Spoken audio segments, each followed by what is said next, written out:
All right, we love talking season before the season even tips off because all of us have our predictions, what we think is going to happen, who's going to be great. For instance, we knew Fee was going to be great. That has come to fruition. There's also some surprises. And if we were playing like a game of bingo, I don't think any of us would have looked at our bingo card and been like, on that bingo card would be DeWanna Bonner would be waived after only playing 9 games with the Indiana Fever.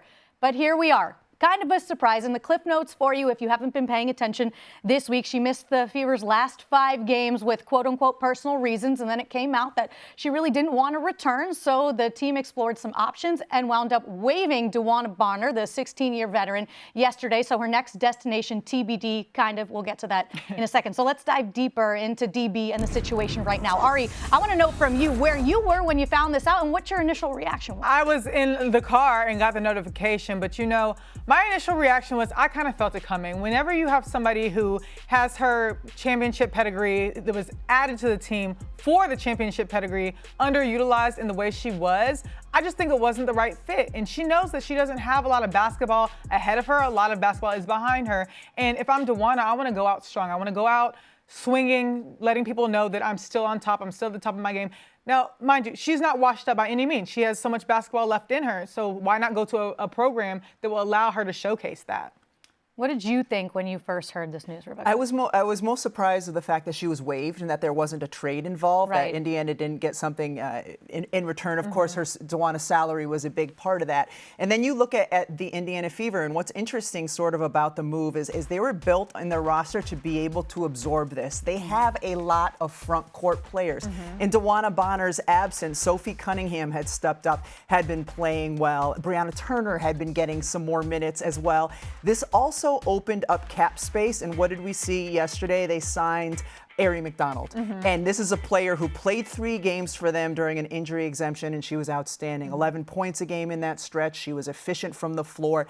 They needed more backcourt depth. This also opens up salary that at some point they can sign a 12th player as well. So as far as how it impacts the Indiana Fever on the floor, I think they will be fine with it. A little bit of a surprise of how it all went down and with her playing so few games. And her price tag was huge, right? A $200,000 check. The Indiana Fever will have to pay her $72,000 for the games that she did play. But trading her would be hard. It would be hard because she's worth so much. Right. A lot of times with a hard cap, with the current CBA as it stands, it's going to be difficult to be able to weave her in, especially when teams are clicking in their own ways right now. And now I'm just interested to see how they're going to be able to get her to a landing spot where she wants. Yeah, and that's part of it too, is she's going to be on waivers and is available to be picked up tomorrow.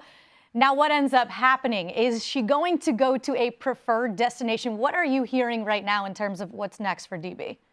Well, I do know that it probably would be to her favor to play with her fiance in Phoenix.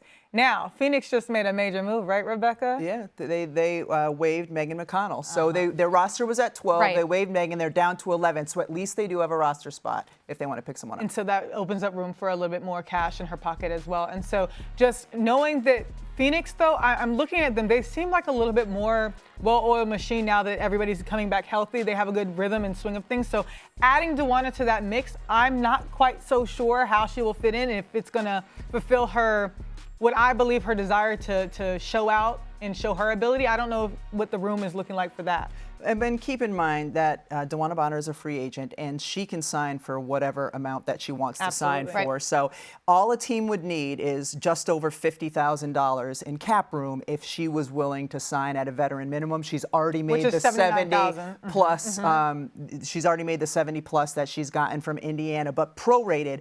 All a team needs in cap room is the $50,000. Yep. Phoenix has 78 plus the money that they will have now from that freed up roster spot. So it could end up, certainly it's a place she can fit financially. Then it just is a matter of, as you talked about, the fit, the playing time, all those sorts of things. And Annie Costable reported that teams have been instructed not to get involved so much because she does want the landing spot to be Phoenix. And she deserves that as a 16-year veteran, like you said, in the back end she's of a her free career. agent. It is completely her choice where she's going to end Absolutely. up. And look, she did put out a statement thanking the Indiana Fever, and then she did take to social media today, because that's just what we do in this day and age. And obviously, she's still in the gym, she's working, and she's ready for what her next destination will be. But here's what she said: a quitter? Nah, never been that. But when the time comes, let's just make sure the apologies are just as loud as the disrespect. In due time, DB with a little crown emoji. Taylor, you know, when the picture is black and white,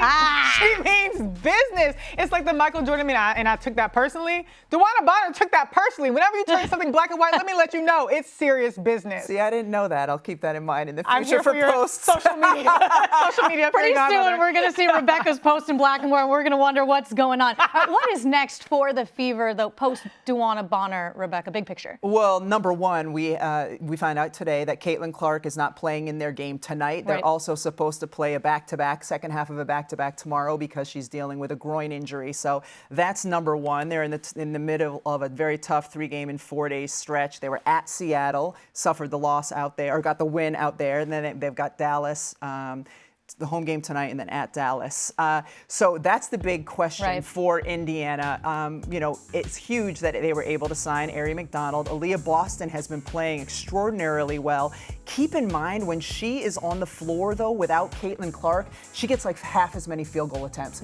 Her percentage is ridiculous, playing really well. But I think the biggest question for Indiana right now is simply, when will Caitlin Clark return? Because they are a very different team with her on and off the floor. And even that, the combination with Caitlin and Aaliyah, they are the second most productive duo in the WNBA right now, just behind Nneka Ogwumike and Skylar Diggins.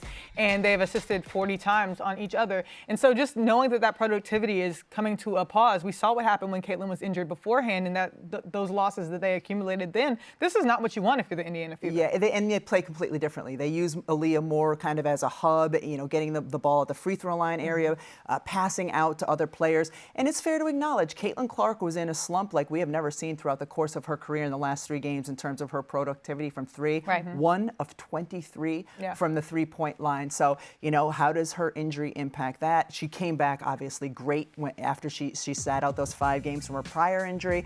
But it's really going to, you know, be interesting to keep our eyes on the Indiana Fever and what they're going to look like as they finish out to this tough stretch. Yes, so we will keep an eye on Caitlin Clark and that left groin injury. They do play the Sparks tonight, and as Rebeca alluded to, back-to-back tomorrow against Dallas as well. And we will also continue to eye DeWanna Bonner and where she goes next.